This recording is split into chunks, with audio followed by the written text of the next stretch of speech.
Briefing. China's inheritocracy.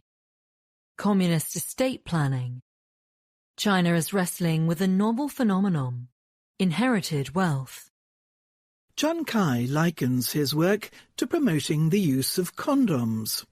People are starting to hear cautionary tales about what can go wrong, and so are becoming interested in protecting themselves, he says. But there are cultural obstacles.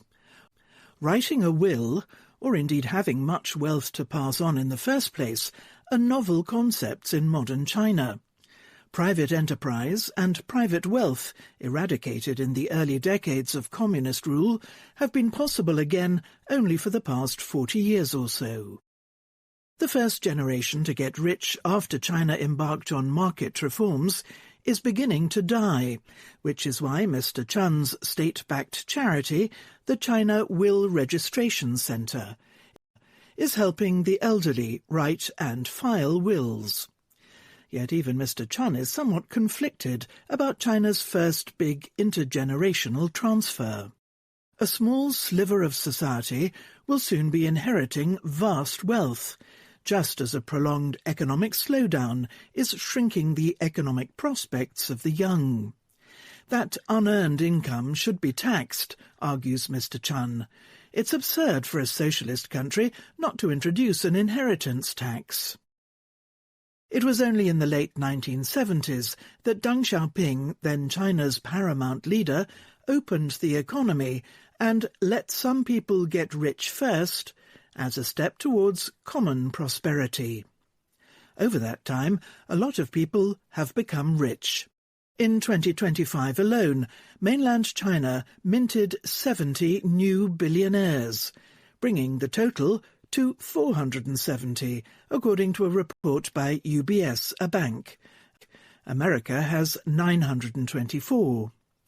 These billionaires alone have amassed some $1.8 trillion. Almost none of that wealth is inherited. Fully 98% of billionaires in mainland China are self-made, compared with 66% in Hong Kong and 69% in Taiwan.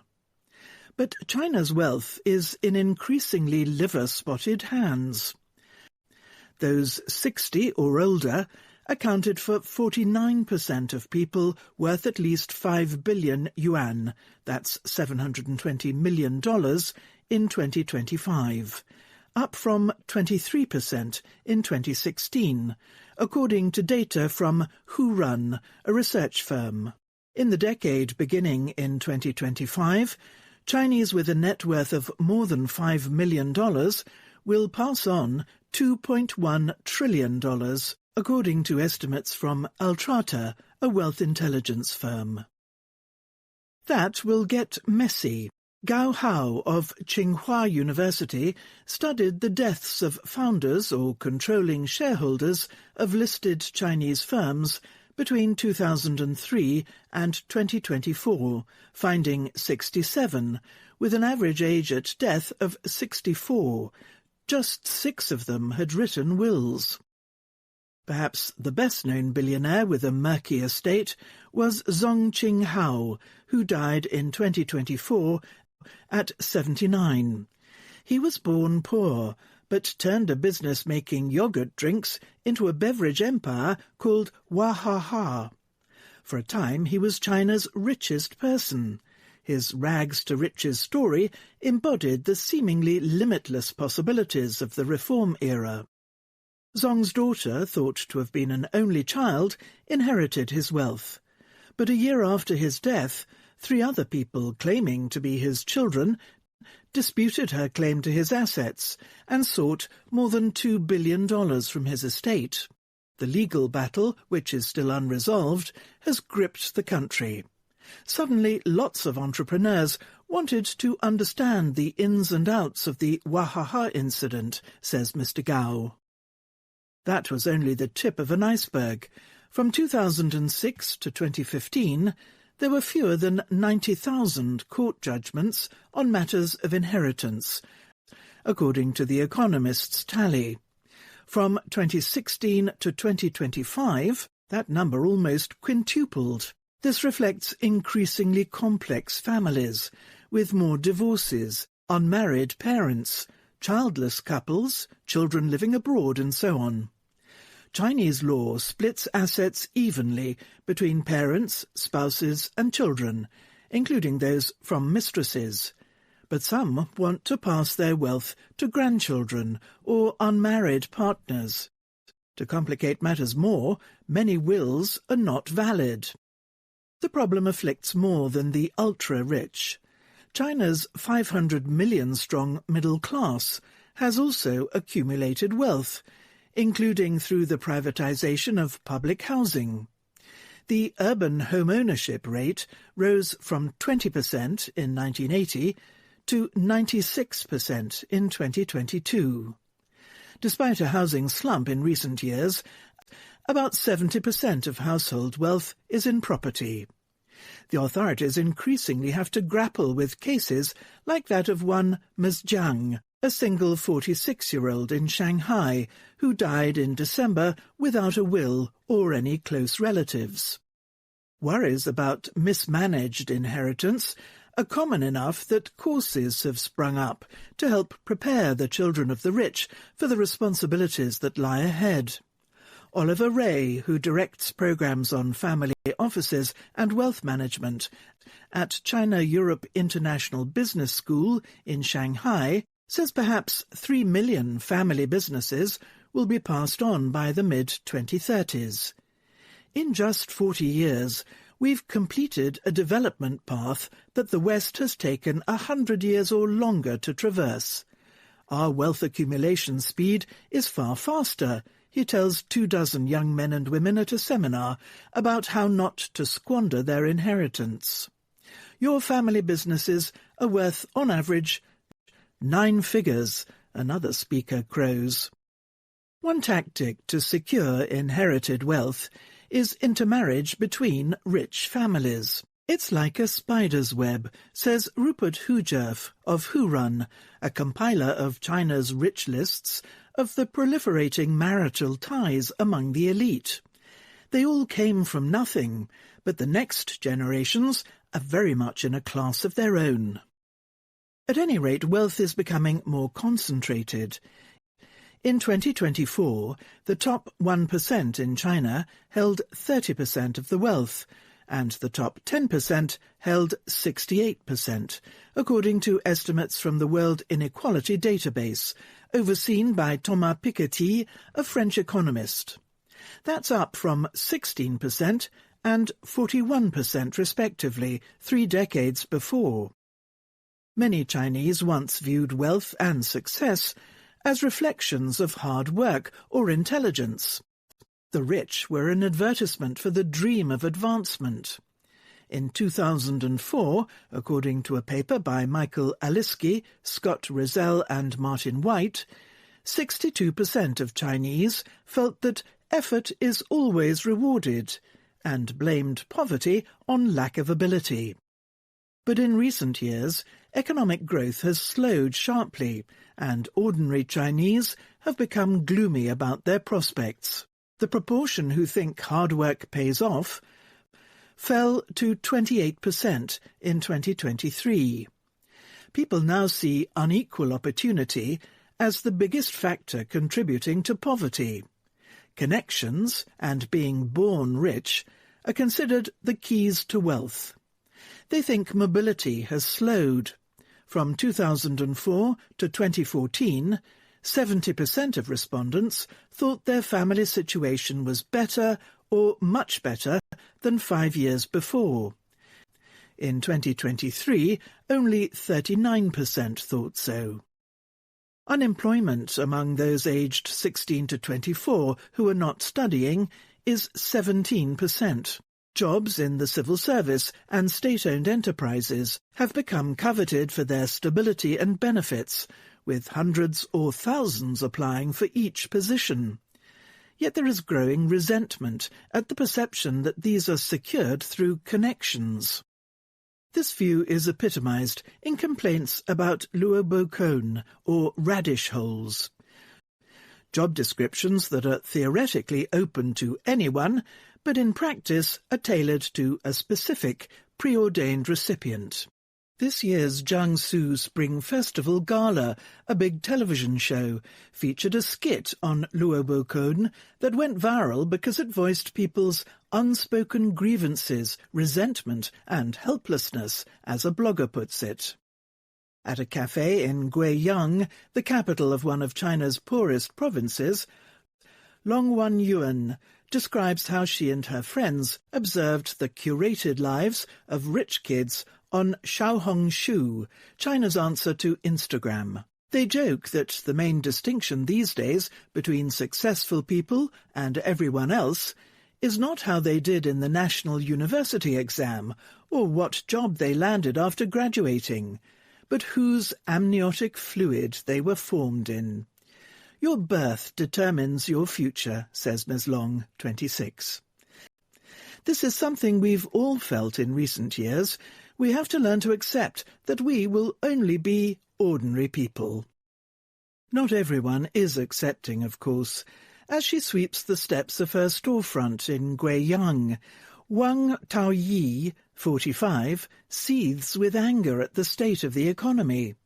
No one is making any money, she says, pointing to shuttered shops across the street. She calls her family 3 generations poor. She is helping her father pay off debt and plans to tell her son not to marry. If all the money is in one person's pocket, it won't circulate, she gripes. Widening inequality worries China's leaders. Realizing common prosperity is more than an economic goal. It is a major political issue that bears on our party's foundation for rule, argued Xi Jinping, China's paramount leader these days, in 2021. He insisted at the time that the government was redoubling efforts to curb inequality. We cannot let an unbridgeable gulf appear between the rich and the poor. An oft-quoted Confucian saying runs, "Fear not scarcity, but inequality." Mr. Xi set goals of achieving common prosperity by 2050 and of making substantial progress to that end by 2035. But the Communist Party has also emphasized that common prosperity is about first making the cake bigger, then dividing it fairly, not robbing the rich to help the poor. It says it wants an olive-shaped distribution of wealth, a robust middle class with few poor or rich people. It talks of a 3-pronged approach to reducing inequality through higher wages for the poor, state assistance and philanthropy. The party also bashes the rich on occasion. As part of a common prosperity drive, some state-owned financial institutions capped bankers' salaries at $400,000 a year, and made some who earned more than that return the difference or bonuses. It periodically enjoins private companies to donate more to charity. Its anti-corruption campaigns often claim the scalps of business leaders or officials. Indeed, the rich are supremely conscious that, however upright their conduct, the state may confiscate their wealth more or less at will. Yet the party has dragged its feet for decades about introducing an inheritance tax. It considered including one in its first tax system in 1950, but decided against it to help promote economic recovery after a long civil war. In 1993, and again in 2013, it considered the idea but decided against it. Last year, lawmakers proposed an inheritance tax at the National People's Congress, or NPC, China's rubber-stamp parliament, to promote social equity, philanthropy and consumption. The NPC acknowledged the merits of taxing inheritance, but urged further research, putting off any action until an appropriate time. Some economists argued that it was a bad idea to introduce new taxes during a slowdown. The party has described reducing taxes and fees as a major policy choice for addressing current downward economic pressure. There was also fear of encouraging capital flight, which remains possible despite China's capital controls. There also may be a vested interest at work. Many party grandees are rich. An inheritance tax would not only dent their families' fortunes, but also risk exposing widespread graft among senior officials. There is no indication that resentment at inequality and official hypocrisy will lead to social unrest yet, but it does appear to be changing the aspirations of young people. "Love you, dear self," urges one meme, a call, in essence, to stop striving and splurge. Effort doesn't guarantee success, but not trying definitely feels good, argues a blog post explaining the meme. One generation holds power tightly in their hands, allowing only a tiny amount of resources to slip through their fingers. By the time the younger generation arrives, there are barely a few grains of rice left. The fad is the latest variation on lying flat, a euphemism for dropping out of China's exhausting rat race. Maslong, in Guizhou for one, is content just to earn enough for espresso drinks and the stylish Adidas Tang jacket around her shoulders. "In this downturn, we must patiently wait for the wind to change," she says. Some young people are happy to live off their parents.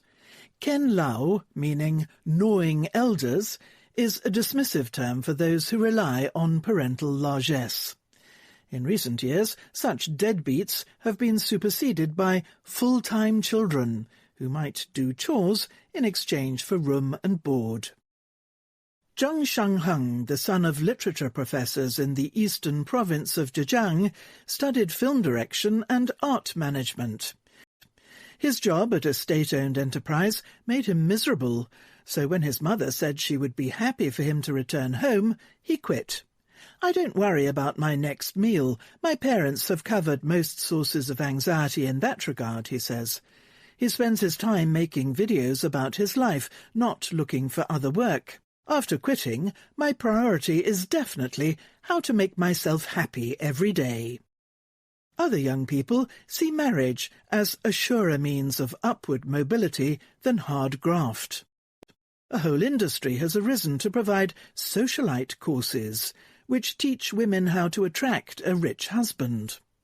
A marriage consultancy with the same remit promotes its services on social media with a video entitled "Marriage is always more important than effort."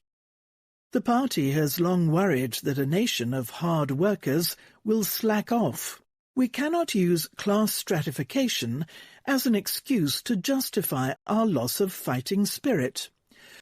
Children from ordinary families should strive even harder and firmly believe that every effort brings its reward," exhorted an editorial in the People's Daily, a party mouthpiece, in 2017.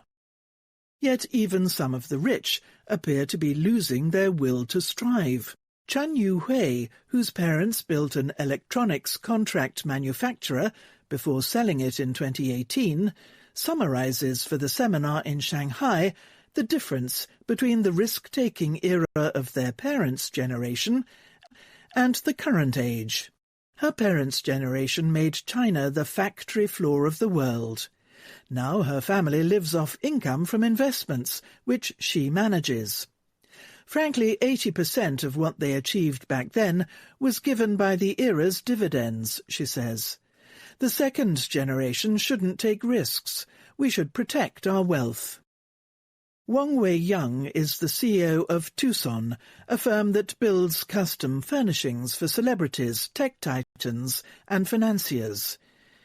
He started his first business at the height of the reform era.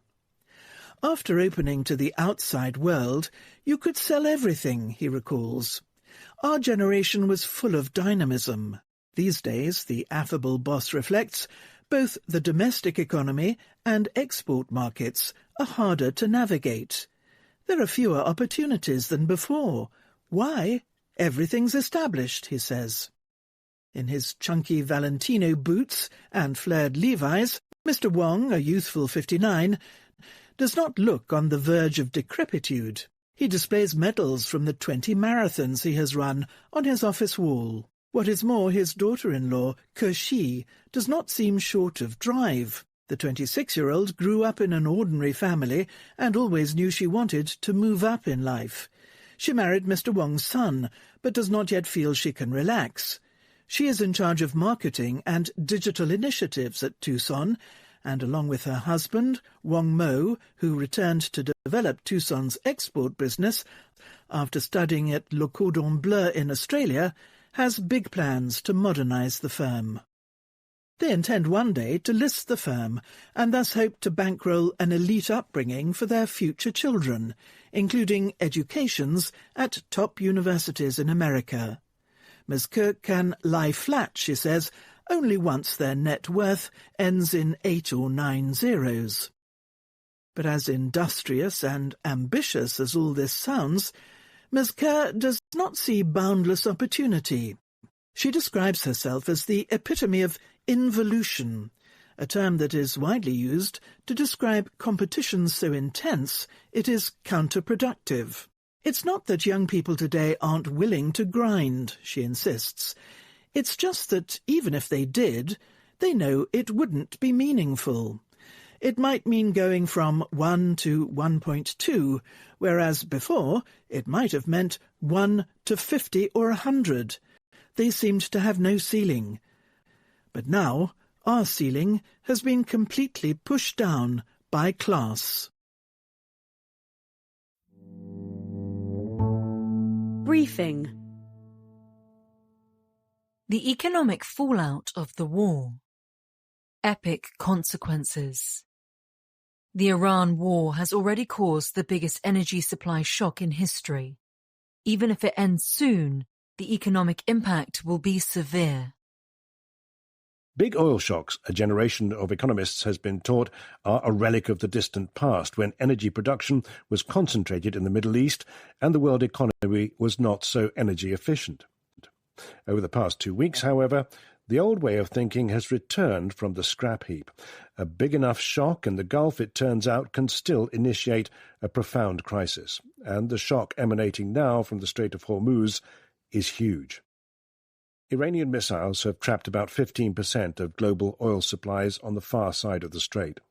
That is roughly twice the disruption the world suffered in the 1970s, offsetting the fact that the energy intensity of the world economy has fallen by half since then.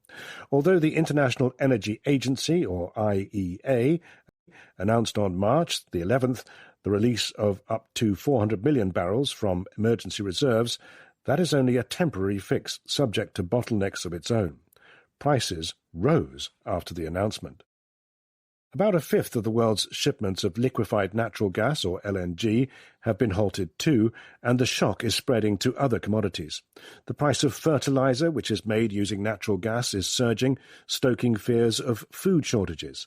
Sulfur, a byproduct of oil refining, is getting more expensive as well, which will in turn affect copper smelting. A dearth of helium is imperiling production of computer chips. The IMF has urged governments to prepare for the unthinkable. In light of the effective closure of the strait and the lack of an assured means to reopen it, price movements have, if anything, been modest.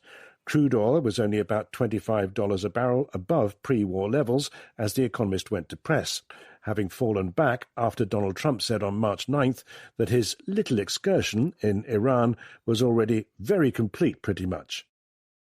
But every day that passes without America's president making good on that pledge, it becomes harder for the market to balance supply and demand. Nobody knows what price would be necessary to shave 15% off the world's appetite for oil permanently. If the Strait of Hormuz remains closed just until the end of the month, some analysts reckon crude could surge to $150 or even $200 a barrel. That would be a recipe for global recession and a surge in inflation, a repeat of the stagflation of the 1970s.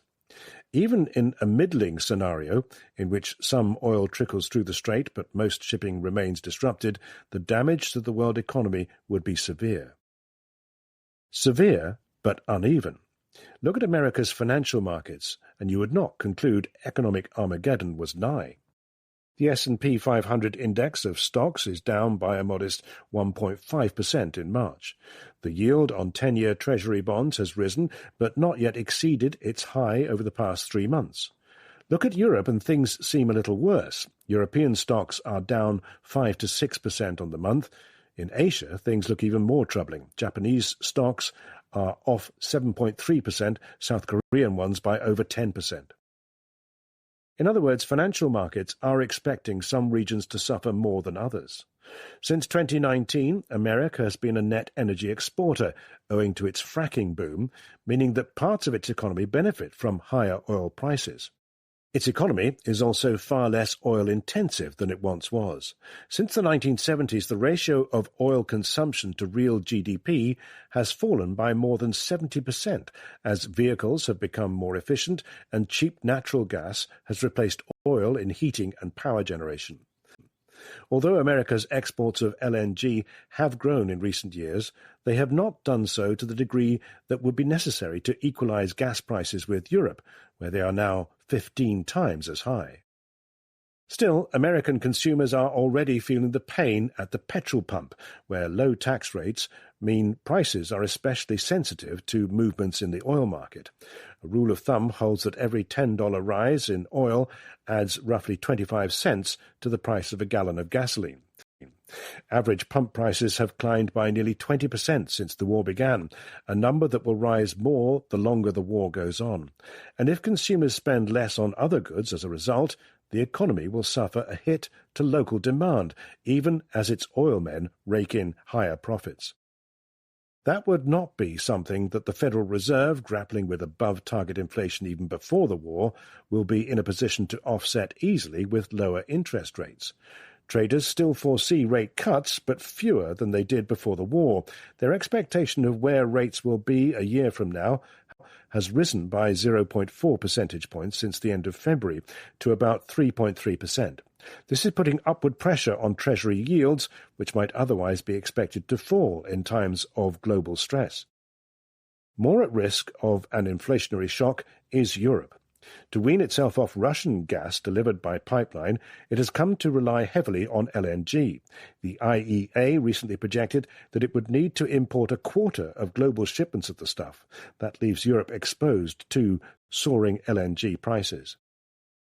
A bidding war for LNG has ignited on the spot market, with shipments redirected in response to higher offers. Clean Mistral, a tanker, had been sailing to Spain from America when it abruptly turned and headed for Asia instead. Europe's benchmark gas price climbed above €56 or $65 a megawatt-hour on March 9th, more than 75% higher than before the war began, though it has since eased slightly. For now, a repeat of the energy shock that followed Russia's invasion of Ukraine in 2022, when gas prices briefly topped €300 a megawatt-hour, inflation in the euro area rose above 11%, and the continent's economy stagnated for more than a year, looks unlikely. Nonetheless, higher gas prices will still feed into inflation, especially in Britain, where gas still fuels almost 30% of power generation. Central bankers often try to ignore energy shocks, since they should cause just a passing jump in inflation. But that works only if ordinary people expect inflation to subside again, a questionable assumption after several years of inflation above central banks' targets of 2%. Goldman Sachs, a bank, estimates that after periods of high inflation, a 10% increase in energy prices raises long-run inflation expectations in the EU by around 0.12 percentage points, roughly 3 times the normal effect. If disruptions in the Strait of Hormuz persist for 5 more weeks, the bank reckons euro area inflation could rise by nearly a percentage point over the next year. Indeed, before the war, traders had been betting that the ECB would soon begin cutting interest rates. Now they expect the opposite. Markets are predicting 2 quarter-point rate increases by the end of the year as investors reassess the inflation outlook. The central bank could find itself unable to succor the economy just as the squeeze on consumers and companies from rising energy prices starts to hurt. If it raises rates, it could even intensify the pain. Asian economies are more exposed still. The region depends far more heavily on imported energy. The Gulf supplies between 40 and 80% of seaborne crude brought by China, India, Japan and South Korea, along with a large share of their gas. In 2025, Asia absorbed roughly 87% of the crude and 86% of the LNG passing through the Strait of Hormuz. Although China imports more than 11 million barrels of crude a day, government and commercial stockpiles cover more than 100 days of imports. LNG storage should last over 40 days. Officials have already begun bolstering domestic supply, ordering refiners to suspend exports of diesel and petrol. China's controls on fuel prices shield consumers from higher crude costs. Much of the burden will fall on state-owned refiners rather than households. The rest of Asia, though, will not be so lucky. Imports account for 87% of Japan's energy consumption and 84% of South Korea's, according to the IEA. Both also rely heavily on oil from the Gulf. Japan gets about 95% of its oil from the Middle East, with roughly 70% routed through the Strait of Hormuz. South Korea buys about 70% of its oil and around a fifth of its LNG from the region. Strategic reserves offer some cushion, but a lasting rise in prices would sharply inflate import bills. Higher energy costs are weighing on currencies that were drooping to begin with. On March 9th, the South Korean won briefly approached 1,500 per dollar, its weakest level since 2009. The slide in South Korea's equity markets has been severe enough to rattle politicians. Lee Jae-myung, the president, is so alarmed he has announced a 100 trillion won, or $68 billion, scheme to stabilize the stock market and has promised to cap fuel prices. Companies and consumers in the rich world are likely to prevail in bidding wars for scarce commodities. Their governments, though increasingly indebted, can afford to provide handouts. It is poorer Asian countries that are likely to bear the brunt of the energy shock, bringing strain on both the public finances and the external balance of payments. India spends roughly 3% of GDP a year on imported oil and Thailand nearly 5%. When prices rise, bills swell quickly. Goldman Sachs reckons that a lasting jump from $70 a barrel to $85 would sap Thailand's current account balance by about 1.2% of GDP and India's by roughly 0.6%, and the current price is higher. Wider deficits tend to weaken currencies. India's rupee recently fell to a record low against the dollar, raising the cost of imports and so amplifying the economic pain. Another risk lies in remittances. Millions of Bangladeshi, Indian and Pakistani workers in the Gulf send money home. Damage to Gulf economies will reduce those inflows and so harm those countries' balance of payments. To make matters worse, on March 10th, the United Nations warned that food prices could rise too on account of higher energy, fertilizer and transport costs. Public finances will also take a hit. Many governments suppress retail fuel prices through subsidies, tax cuts, or self-denial at state-owned oil firms. This cushions households from oil shocks, but shifts the burden onto the state. India, for instance, was already spending more than $30 billion a year subsidizing retail energy. The poorest economies may have little choice but to accept shortages and rationing. Many simply cannot afford soaring LNG prices. Fertilizer plants are shutting across Southeast Asia. The Philippines has ordered government offices to switch off computers at lunch and cut back on air conditioning. Bangladesh has brought forward the Eid holiday. In the most distressed cases, governments with fragile finances, such as Pakistan's, which relies on IMF lending, may find themselves unable to pay swelling bills for imports. Most Gulf countries are unlikely to be brought to the brink of crisis, given that many of them have huge stashes of petrodollars tucked away. But they could well suffer the deepest recessions and most fundamental shock to their economic models. Iran has struck oil fields, refineries, ports and airports across the region, the infrastructure that underpins their prosperity. Although a Saudi pipeline can reroute some oil to Yanbu, a port on the Red Sea, most oil produced in the region is now trapped there. Overflowing storage is forcing oil companies to suspend production and thus forego billions of dollars in revenue a week. If the strait remains closed until April and production takes 2 months to recover, annual hydrocarbon output could fall by roughly 12 to 16% in Saudi Arabia and the UAE, Goldman Sachs estimates. Losses in Bahrain, Kuwait and Qatar could exceed a quarter of annual production. Oil is not the only industry under strain. The Gulf has also become a big exporter of metals and chemicals, but the conflict is forcing those plants to close too. A big Qatari aluminium smelter has suspended production. An even bigger one in Bahrain has halted exports. Tourism has also been hammered. In Bahrain and the UAE, the industry accounts for more than 12% of GDP, above the global average. Missile strikes not only halt those flows in the short term, they also dent them long after the fighting stops. Excise and value-added tax receipts, increasingly important sources of government revenue, atrophy along with visitor numbers. Property markets dependent on foreign buyers may also slide. All told, a 2-month conflict could cause GDP to contract by double digits in Bahrain, Kuwait and Qatar, with declines of roughly 8% in the UAE and about 5% in Saudi Arabia, according to Goldman Sachs. Worse, the conflict threatens the region's economic model. For years, its monarchies have marketed themselves as safe, stable hubs for capital and talent. That image is now tainted. Mr. Trump may believe he can limit the war's economic damage by reining in the fighting if markets panic. But much harm has already been done, and unlike in the trade wars he has initiated, he does not control all the levers. We are the ones who will determine the end of the war, growled a spokesman for Iran's Revolutionary Guards this week. Briefing. Bahrain. Sick man of the Gulf. The war on Iran may bring Bahrain to its knees. What was once a glitzy petro skyline now looks like a cautionary tale.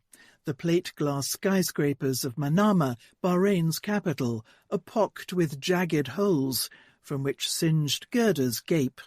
As America and Israel have rained bombs on Iran, Iran has rained retaliatory drones and missiles on this tiny Gulf island of 1.6 million. Refineries, factories, high-rise apartments, and the headquarters of America's Fifth Fleet have all been hit. Even before the war began, Bahrain was on course to run a budget deficit of more than 10% of GDP this year, owing to the previously low oil price and rising debt servicing costs. At 146% of GDP, its public debts are among the heaviest in the world. Almost a third of government revenue goes on interest payments. Bahrain used to host a thriving banking industry, which, along with fairly modest revenue from oil and gas, sustained a comfortable prosperity. But those days are gone. As Dubai became a bigger hub and bankers tried to win favour with rich rulers in Saudi Arabia and the UAE, financial firms relocated their offices. Gas reserves are dwindling. The oil and aluminium industries account for more than 2/3 of government revenue and around a quarter of GDP. Both have been hit. Bapco, the national oil company, has halted some shipments from its Sitra refinery. Aluminium Bahrain, or ALBA, which operates the biggest aluminium smelter outside China, has suspended exports. The smelter is still running, but many fear it will follow a similar plant in Qatar and stop work. Restarting an aluminium smelter is no easy task. Once cold, they can take 6 months to reactivate. The main problem is not Iran's bombardment, but the closure of the Strait of Hormuz. That leaves no way to export oil or aluminium. If Iran mines the strait, it could remain closed for months, freezing Bahrain's economy. There is a long-standing assumption in the Gulf that Saudi Arabia and the UAE will will always bail Bahrain out, as they did, along with Kuwait, in 2018. That could well happen again this time, but you can only bail somebody out if you have the cash yourself, and these countries are suffering too, says Khalid Janahi, a former banker. Bahrain has a further vulnerability that keeps its rulers up at night. With the airport closed, its only connection to the outside world is a 25-kilometre causeway to Saudi Arabia. More than 80% of tourists, mostly thirsty Saudis, visiting the closest spot where alcohol is legal, arrive this way. An Iranian attack on the causeway would be a doomsday scenario, says a businessman, which would shatter whatever confidence remains. Bahrain's Sunni ruling class has no love for Iran, which has long tried to stir up unrest among the island's largely Shia population. The ruling class have done their bit to stir up unrest too, through their undemocratic and repressive rule. It is ironic, therefore, that Bahrain looks considerably less able to endure a protracted war than Iran does. United States. Politics and the Iran war. MAGA, c'est moi. Why the non-interventionist MAGA movement backs Donald Trump's war, for now. American presidents often benefit politically when they lead the country into armed conflict. On the eve of the Gulf War in 1991, George H.W. Bush's approval rating stood at 64%. Within days of launching Operation Desert Storm, it surged to 82%. His son did even better, after declaring a war on terror and making the case for invading Afghanistan in 2001. George W. Bush's approval rating leapt from 51% to 90%. It faded over the following year and a half, before jumping again to 75% at the start of the Iraq War. Then there is Donald Trump, whose approval rating stands at 40%, a figure that almost perfectly mirrors public support for his attack on Iran. Among the general public, there has been little rally-round-the-flag effect since the war began on February 28th. Support among Republicans has risen modestly. 83% now approve of how Mr. Trump is handling Iran. Most striking, though, is the divide within the party. Self-described MAGA Republicans, 93%, are far more likely to approve of the war than non-MAGA Republicans, 64%. That may seem odd. MAGA, after all, styles itself as a movement wary of foreign entanglements and military adventurism. Over the past decade, its adherents cheered Mr. Trump as he called the Iraq War a big fat mistake and promised to avoid endless conflict in the Middle East. Before winning a second term in 2024, he made a simple promise: "You're not going to have a war with me." Now he has broken that promise, yet his base still backs him. Why? Part of the answer is that MAGA is less a movement defined by principles than one organised around Mr. Trump himself, a man with remarkably flexible beliefs. Our own research on factions within the Republican Party suggests that MAGA supporters and isolationists are far from the same group. The overlap between them is only partial. The president may have put it best when asked how his supposedly non-interventionist base viewed his decision in January to remove Venezuela's leader, Nicolas Maduro. "MAGA loves everything I do," Mr. Trump said. "MAGA is me." But MAGA's cult of personality explains only so much. The movement's enthusiasm for the strikes on Iran also reflects the appeal of Mr. Trump's broader approach to military power. If ever there were a style of foreign policy suited to the America First crowd, this would be it. For a start, Mr. Trump tends to favour spectacular, almost cinematic displays of American force, especially those aimed at toppling or killing enemy leaders. To remove Mr. Maduro, Delta Force commandos in helicopters swooped into Venezuela's most fortified military base and seized him.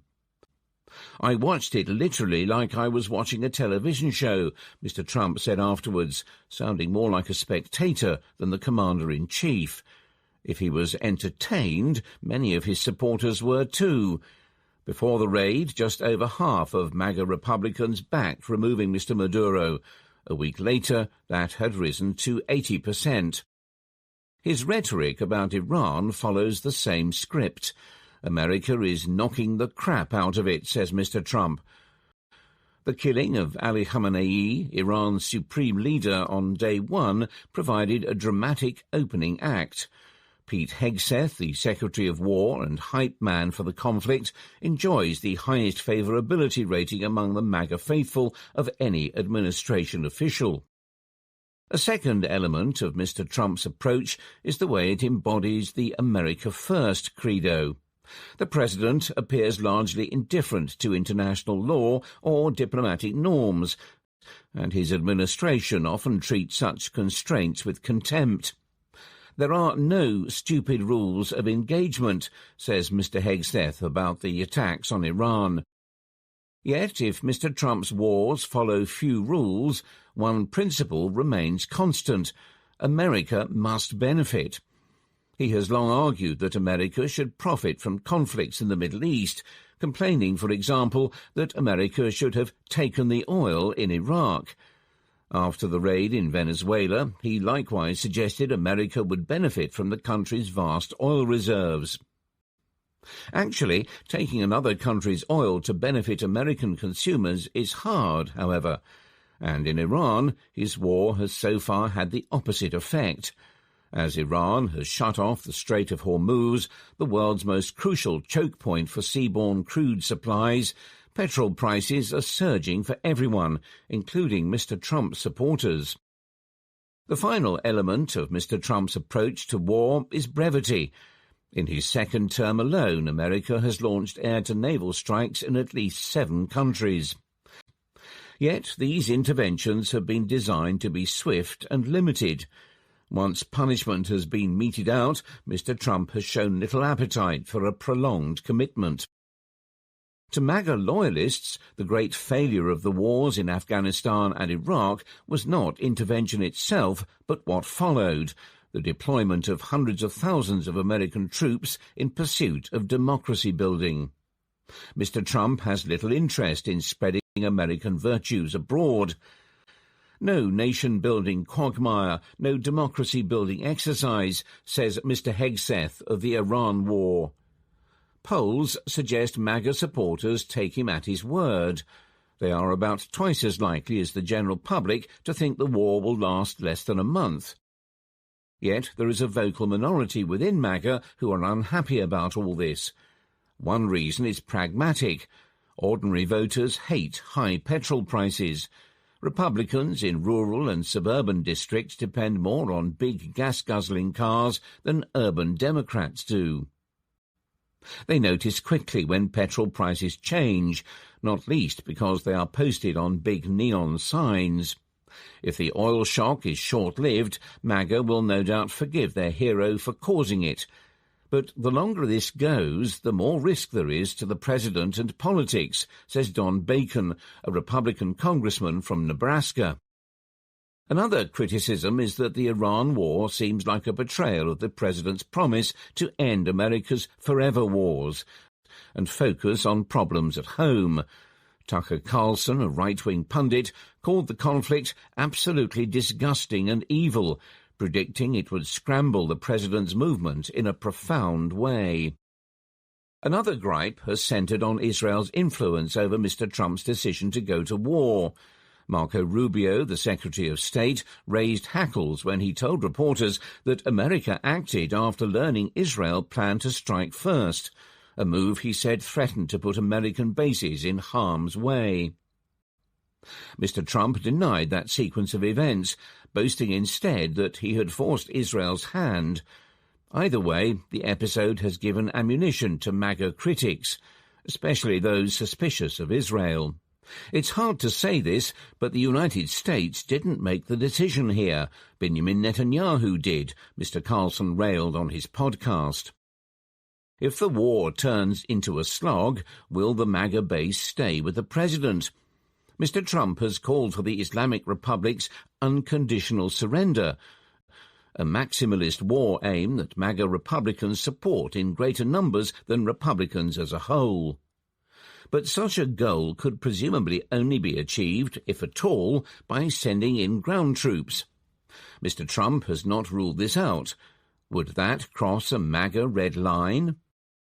Another risk is that Iran could collapse into civil war. That would make the president look weak and incompetent. Mr. Trump has long excoriated Joe Biden's withdrawal from Afghanistan in 2021 as a humiliation for America, vowing he would never have done something so embarrassing. Yet a botched outcome in Iran could leave him facing the same charge. For now, Mr. Trump retains solid support from the MAGA movement. Almost nothing, from his handling of the Jeffrey Epstein affair to his foreign adventures, has dented his 90% approval rating among his base. The Iran war may yet prove the biggest test of their loyalty. MAGA is Trump, the president said after the first bombs were dropped. The longer the campaign drags on, the more he may discover whether that is really so. United States. Make Iran great again. The view from Tarantulas. The Iranian diaspora is divided over what should come next in the war. Rouzbeh Farahanipur was at his Greek taverna in Westwood when he heard reports that Ayatollah Ali Khamenei was dead. At first, Mr. Farahanipur was suspicious. After leading a student uprising in 1999, he fled Iran and has spent decades in Los Angeles, hoping that the supreme leader would one day get his comeuppance. Then President Donald Trump confirmed the killing on his social media network. "I grab the bottle of champagne and open it and drink it out," recalls Mr. Farahanipur. A crowd gathered nearby, waving Iranian, Israeli and American flags. "If anybody passed by, came to congratulate me, I poured the champagne for them." Half of all Iranian Americans live in California. Nearly a third, about 230,000 people, are in the Los Angeles area. Many arrived after the revolution in 1979, particularly Iranian Jews. These first émigrés were often wealthy and educated. They settled in Westwood and Beverly Hills, gradually building Tarantulas. So when America began bombing Iran last month, Westwood Boulevard became the place where Iranian Americans voiced their support. A Mediterranean grill displays a "Make Iran Great Again" sign. A Persian bookshop shows a photo of Reza Pahlavi, the son of the deposed Shah and an opposition figure. Beside it hangs a poster that reads, "Regime change in Iran. No more Ayatollahs. Islamic Republic must go." Although many Iranian Americans hope for regime change, they are divided about how involved America should be in that process. Like Iran itself, the diaspora is multi-ethnic, multi-religious, and multi-generational. The contingent most supportive of Mr. Trump viewed the 2015 nuclear deal with Iran, negotiated by the Obama administration, as a betrayal. They believe America should now stay the course until the regime, specifically its powerful security force, the Islamic Revolutionary Guard Corps, is crippled. This is not the right time to leave the Iranian people alone, argues Elham Yaghoubian, an activist and local business leader in Beverly Hills. Her longtime friend, Mr. Farahanipur, represents a more sceptical camp. After Khamenei's death, he says, the US had a big chance to announce the victory and leave the conflict.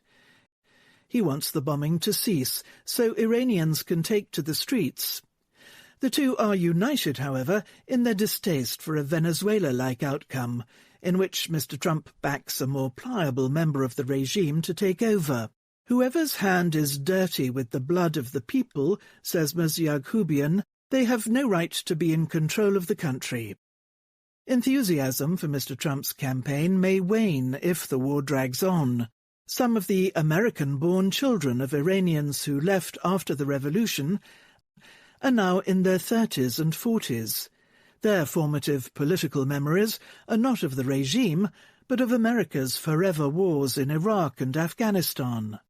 Many worry that the administration's aggression will bring continued conflict rather than liberation.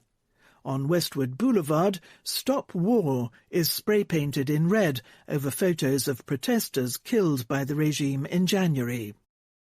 The mood may already be shifting. On March 8th, the denizens of Tehrangeles gathered at the University of California, Los Angeles, for a concert ahead of Nowruz, the Persian New Year. The Iran Shah Orchestra's first piece was a funeral march in honor of the protesters. The composer, Shahab Paranj, offered the crowd a few words. "We feel the sorrow, we share the concern, and we remain hopeful."